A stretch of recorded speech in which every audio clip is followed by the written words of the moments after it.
नमस्कार मंडळी. तर पावसाळा चालू झाला आणि पावसाळ्यात आलूवडा नाही बनवला तर काहीच बनवलं. तर चला आज बनवूया आलूवड्या.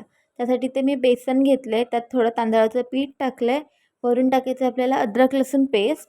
मग ह्यात टाकणार आहोत आपण हळद, चवीनुसार लाल तिखट टाका आणि मग आपण टाकणार आहोत त्याच्यामध्ये मीठ.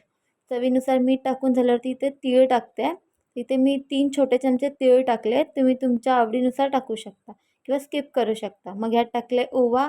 ओवा कुस्करून टाकायचा आहे. मग ह्यात टाकायचं आहे आपल्याला चिंचगुळाचं पाणी. तर इथे ह्याच्याने चव खूप अशी आंबट गोड अशी छान येते. सो त्याच्यानंतर तेल टाकून आपल्याला हे छान असं मिक्स करून घ्यायचं आहे पाणी घालून. आणि हे बघा, अशा कन्सिस्टन्सीमध्ये आपल्याला हे बनवायचं आहे. जास्त थिक पण नाही आणि जास्त रनीही नाही. तर इथे सगळ्यात आधी मोठं पान घ्यायचं आहे अळूचं आणि त्याला आपल्याला हे जे बनवलेलं बॅटर आहे ते लावायचं आहे. त्याच्यानंतरला आपण असं उलटं परत दुसरं पान लावणार आहोत. परत सेम अशी मेथड प्रोसेस करत करत आपण सगळ्या पानांना असं बॅटर लावून घेणार आहोत. हे बघा, अशा प्रकारे एकावर एक लावायचे आहेत उलट-सुलट करून आणि मग दोन्ही साईडच्या कडा आपल्याला आतमध्ये अशा बंद करून घ्यायच्या आहेत.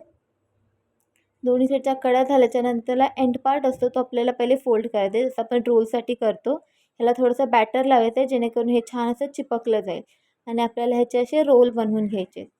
अशा प्रकारे आपल्या आलूवड्यांचा रोल तयार आहे. तर आता आपल्याला ह्याला स्टीम करायचं आहे. त्यासाठी आपल्याला काय करायचं आहे, एका चाळणीमध्ये तेल लावून घ्यायचं आहे. छान असं तेलाने ग्रीस करायचं आहे आणि मग ह्यात आपल्याला आपला रोल ठेवायचा आहे आणि इथे मी एका कढईमध्ये पाणी गरम करायला ठेवलं आहे. पाणी गरम झालं का त्याच्यावरती आपल्याला ही चाळण ठेवून कवर करून घ्यायचे आहे. असे 10 ते 15 मिनटं हे शिजायला लागतात आणि हे बघा, अशा प्रकारे छान आपल्या आलूवड्या आता शिजलेल्या आहेत. ह्याला छान असं गोल आकारामध्ये कापून घ्यायच्या आहेत. तुम्ही या शॅलो फ्राय किंवा डीप फ्राय करून खाऊ शकता. सो नक्की ट्राय करा ही रेसिपी.